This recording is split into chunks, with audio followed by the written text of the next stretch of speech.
내성이 증진되었다는 이야기는 중독 전문가들 입장에서는 예비 알코올 중독자로 진입하고 있다고 보기 때문에 좋아할 일만은 아닌 겁니다. 내성의 증진에 대한 또 하나의 알아야 할 사실이 있습니다.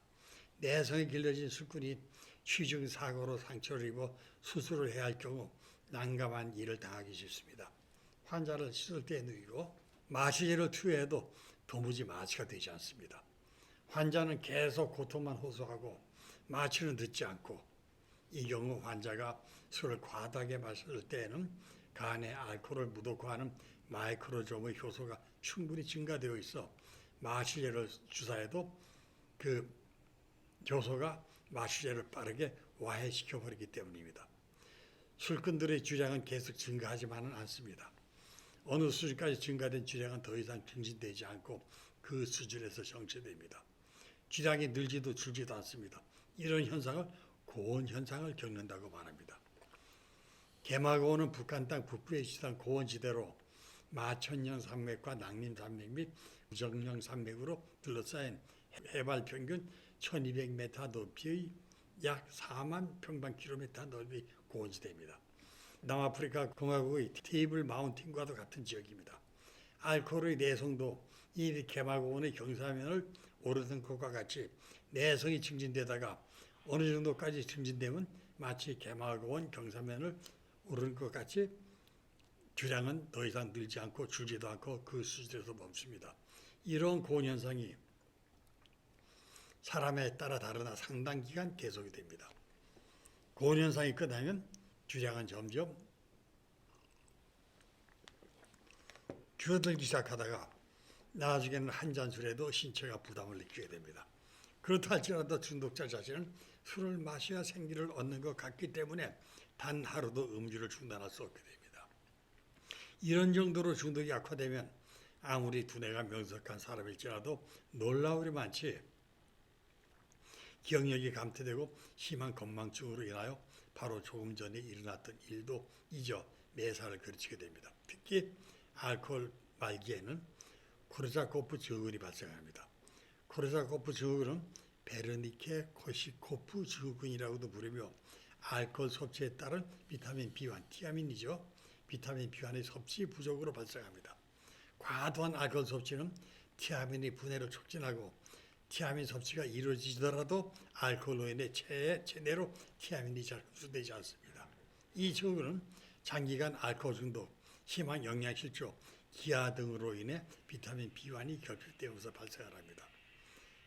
베르니케 증후군의 주요 증상은 비정상적인 보행, 눈동자가 떨리는 안구 진단, 혼란 증상이 있습니다. 코사코프 증후군의 주요 증상에는 기억상실, 진압력장애.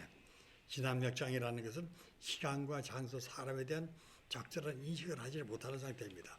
때문에 작화증이 옵니다. 작화증은 최근 사건은 기억하지만 반면에 오래된 기억에는 영향이 덜 미칩니다.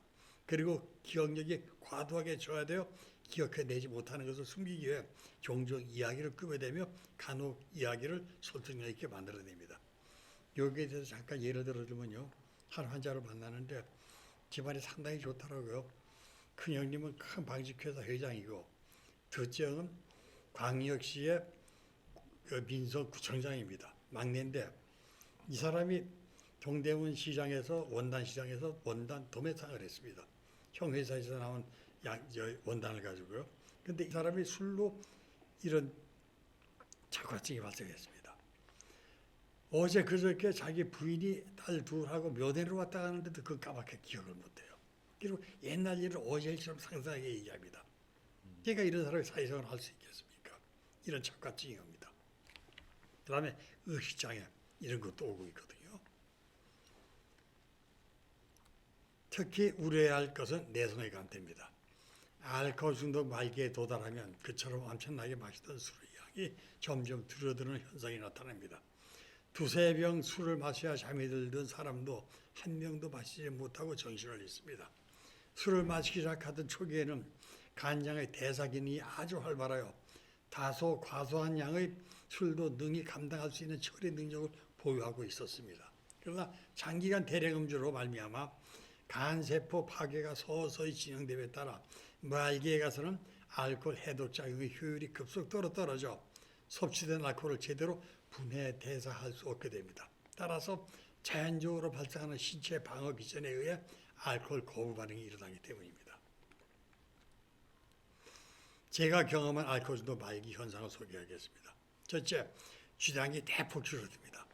한창 마시던 시절에는 이웃들이 소주 한 병을 국사발에 따르면 넘칠 듯 찰랑찰랑 가득 찹니다. 그 소주를 다스며 쭉 들이키면 그 맛이 쓰지 않고 마치 설탕물 같이 답니다. 그렇게 마시던 술인데 중독 말기가 되니까 알코올 불면을 해결하기 위해 술에 의존하게 됩니다. 그래서 아내 몰래 소주를 사다 숨겨놓고 마시기 시작합니다. 한 병 마시면 잠은커녕 더욱 정신이 말똥말똥해집니다. 그리하여 두 병째 마시기 시작하다가 정신을 잃습니다. 두 번째, 술을 입에만 대면 100% 정신을 잃습니다. 일시적 기억 상실이 마시기만 하면 어김없이 나타납니다. 술꾼들 헌법 제1조는 마시되 실수하지 말자답니다. 많이 마시면 취하고 취하면 실수가 나올 가능성이 높기 때문에 조금만 마셔야지 하고 음주를 시작합니다. 필름이 끊어질 때까지 마시겠다고 음주를 시작하는 사람은 어디에도 없을 겁니다. 그러나 마시는 목적이 기분이 좋게 하기 위해서고 마시면 알코올의 양리작용으로 취하기 마련이고 또 연내신경 절달 물질인 마약 성분인 도파민이 폭발하여 기분이 좋아집니다. 그런데 이 도파민을 무한 생산할 수 없기 때문에 회수해서 재활용합니다. 처음 회수량은 약 70% 정도로 나머지 부족분 30%는 다시 만들어 100% 채워놓습니다. 가끔 술을 즐기는 정상적인 술꾼들은 이런 과정을 겪기 때문에 별 문제를 만들지 않으나 중독자의 경우는 문제가 달라집니다. 중독 말기에 이르면 회수량이 점점 줄어듭니다. 나중에는 겨우 30%를 넘기기 어렵다고 합니다. 만들어지는 양도 감소되고 회수량도 줄어드니까 나중에는 도파민 자체가 고갈됩니다. 이런 사실을 알고 있다면 술에서 즐거움을 찾으려는 무모한 짓을 할 것이 아니라 다른 건전한 취미 오락에서 즐거움을 찾아야만 합니다. 그러나 중독자의 기억을 점령하고 있는 즐거움을 찾는 방법은 오직 음주이기 때문에 중독자들은 주저없이 술을 마시게 됩니다. 그런데 그들은 마셔도 도파민이 나오지 않아 쾌의 상태를 경험하지 못합니다. 그러나 그런 사실을 모르는 그들은 술에 대한 내성이 강해진 것으로 오인하고 경험에서 배운 대로 더 많이 마시면 기분이 더 좋아진다고 믿고 음주량을 늘립니다. 그 결과는 술을 입에만 대면 필름이 끊어지는 일시적 기억 상실로 음주를 끝내는 겁니다. 그런데 음주 초기에는 이런 현상으로 술을 즐겼는데 말기가 되면 간에 알코올 분해 기능이 향진되고 높아진 내성 때문에 기대했던 쾌의 상태를 얻게 됩니다. 그렇게 되면 누가 가르쳐주지 않아도 마시는 스스로 학습된 방법에 따라 더 많은 술을 마시게 됩니다. 만족할 만한 취기, 즉 쾌의 상태겠죠. 이 취기에 도달하기 위하여 그렇게 변한 음주 패턴 때문에 알코올 중독자는 일단 한 잔 술이라도 체내에 들어가면 음주 중단이 불가능해집니다. 그것에 따라오는 것이 필름이 끊기는 일시적 기억 상실, 즉 블랙아웃입니다. 셋째입니다. 말기에 이르면 술맛을 잃습니다. 술맛을 모르고 무작정 마시는 겁니다. 술꾼들은 술이 고프다는 용어를 곧잘 사용합니다. 허기진 사람이 살기 위하여 음식물을 찾듯 조갈 상태에서 말라붙은 목을 축이기 위하여 물을 찾듯 거의 생존을 위하여 술을 마십니다. 그렇게 술을 마시는데 문제는 침착하게 천천히 술맛을 음미하며 마실 수 없다는 데 있습니다. 신체가 조급하게 술을 불러들이니 그 욕구에 부응하기 위하여 술맛을 음미할 여유도 없이 빨리 목구멍으로 술을 쏟아 부어야 합니다. 또 하나 문제는 몰래 마시고 감춰놓고 마시는 데 있습니다. 그들은 그의 가족이나 친지들 빼고는 그가 알코올 중독자인지 모릅니다. 그런데 자격지심이랄까요?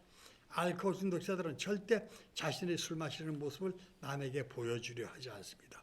남들이 자신이 술을 마시는 모습을 보면 저 사람 알코올 중독자 아니야 하고 손가락질 할 것만 같이 느껴집니다. 실제 그들은 관심도 없는데 말입니다. 그래서 남들 보는 곳에서는 절대 술을 마시지 않고 또 마시다 들키면 그 생명수 같은 술을 빼앗깁니다. 몰래 마시다 아내에게 들켜 그 아까운 술을 뺏긴 일이 어디 한두 번인가요? 그래서 빨리 마시고 안 마신 적 입을 닦아야 하니 되도록 빨리 마셔야 합니다. 그렇게 황급히 마시는 술에서 무슨 맛을 느끼겠습니까? 그래 이렇게 시작된 술이 이제 출근들에게 알코올 중독자들에게 감각 기능과 자제심의 저하를 불러옵니다. 이 문제가 큰 문제거든요. 이 문제를 한번 검토해 보겠습니다. 공복에 빈속에 소주 한 잔을 단숨에 마시면 잠시 후 몸이 가볍게 달아오릅니다. 다시 한두 잔 더 마시면 혈액 중 알코올 농도는 급격히 상승하여 4에서 50%가 됩니다. 맥주 한 병은 소주 반 병에 해당되는 알코올 성분을 함유하고 있습니다. 이 정도의 음주량이면 활기가 생겨 기운이 솟고 아무하거나 상관하지 않고 말을 걸어 담소하고 싶은 기분이 됩니다. 그런데 주의해야 할 점은 이때 신경 기능은 격양되어 있지 않다는 점입니다. 미각과 후각은 둔해지고 드디어 시각도 저하되며 통증을 느끼는 감각도 둔해집니다. 감각 기능이 저하되는 겁니다. 감각이 둔해지면 어떤 돌발 상태에 대한 즉각적인 반응도 둔해집니다. 운전자의 음주가 위험시되는 이유도 여기에 있습니다. 한국과 일본의 도로교통법에는 혈액 알코올 농도가 0.05% 50mg/%입니다. 요거를 음주운전의 기준으로 정하고 있습니다. 음주에 의한 활기는 자제심의 결렬을 수반하여 변칙적이고 돌발적인 행동과 평상시 하지 않을 말도 하고 삼가던 행동도 서슴없이 감행합니다. 아무하고나 시비하고 작은 일에도 불가지성을 내고 큰 소리로 상대를 욕하고 폭력을 사용하고 노래를 부르고 춤을 추며 훌쩍훌쩍 울기도 합니다. 마시기만 하면 난폭하게 돌변하는 사람도 있습니다. 바보 같은 짓을 하고 같은 말을 끝없이 반복하기도 합니다. 혈중 알코올 농도가 100mg/%에 이르면요. 이건 공복시 소주 한 병입니다. 위스키 칵테일하여 녹잔, 위스키로 120ml, 알코올 52ml입니다. 여기에 이르면 운동신경을 주관하는 손해마비로 발걸음이 흔들리고 감정의 기복이 심해져 불안해하거나 화를 내거나 소리를 지르고 울거나 같은 소리를 반복하고 어깨를 늘어뜨린 상태가 됩니다. 쥐는 힘 등의 근육힘, 높이뛰기, 단거리 경주 등에서는 대체로 힘과 속도에는 변화가 없습니다. 혈중 알코올 농도가 150ml%에 이르면 무릎과 몸이 크게 흔들립니다. 이것이 소위 말하는 가지자 걸음의 상태이며 똑바로 걸으려 해도 다리가 뜻대로 움직여주지 않아 똑바로 걸을 수 없습니다. 서 있어도 몸이 휘청거리며 기울어져 누군가가 급히 부축해야만 합니다. 더 심한 상태가 되면 바른 자세로 앉아있지도 못합니다. 쓰러진 취객을 바로 앉혀도 또 쓰러집니다. 늦은 밤 유흥가에서 젊은 여성들이 술에 마시되어 몸을 가누지 못하고 남자친구의 등이 엎혀가는 모습에서 알코올에 마비된 소녀의 모습이 발견됩니다. 혀도 제대로 돌아가지 않아 혀꼬부라진 소리를 하고 대화에 어려움이 옵니다. 혈중 알코올 농도가 150ml% 이상을 초과하면 감각 방향을 상실합니다. 집찾기에 어려움이 있고 찾아가다가 거리에 쓰러져 잠들어 버리는 경우도 흔합니다. 다음날 생각을 더듬어 보아도 취한 것까지는 기억이 되나 그 이후의 기억은 단편적이든지 아니면 통째 날아가고 없습니다. 겨우 생각나는 것도 상대와 격렬한 다툼이거나 얻어맞고 쓰러져 다친 단편적인 실수 정도입니다. 어떻게 귀가했는지 생각나지 않는 것이 보통입니다. 이런 현상을 알코올 정전이라 부르기도 합니다. 이런 현상이 반복되다 보면 만성 중독 상태에서는 마시기만 하면 어김없이 기억상실이 옵니다. 혈중 알코올 농도 200ml%를 넘으면 토하게 됩니다. 이는 신체 보호 프로그램의 작동으로 더 마시면 사망에 이를 수 있으므로 생명을 지키기 위하여 자동적으로 작동이 됩니다. 큰 소리로 부르면 눈을 뜨라 벌써 눈동자가 풀려 개슴츠레해집니다. 의식이 반은 벌써 몽롱한 상태이기 때문에 토함이 고통스러워합니다.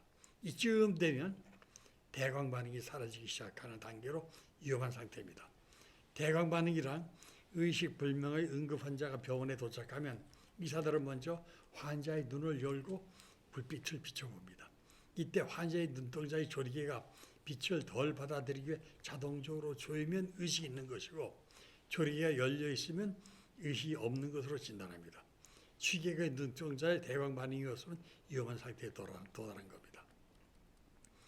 자, 여기까지 마치고 다음엔 예로 넘어가겠습니다. 이제까지 알코올 중독이라는 병의 실체에 대해서 우리 소장님 자세하게 말씀해 주셨습니다. 오늘 여기서 마치고요. 다음 주에는 알코올 중독의 원인에 대해서 좀 더 세부적으로 말씀을 나누도록 하겠습니다. 예, 소장님 수고하셨습니다. 경청해 주셔서 감사합니다. 예, 오늘 여기까지입니다. 감사합니다.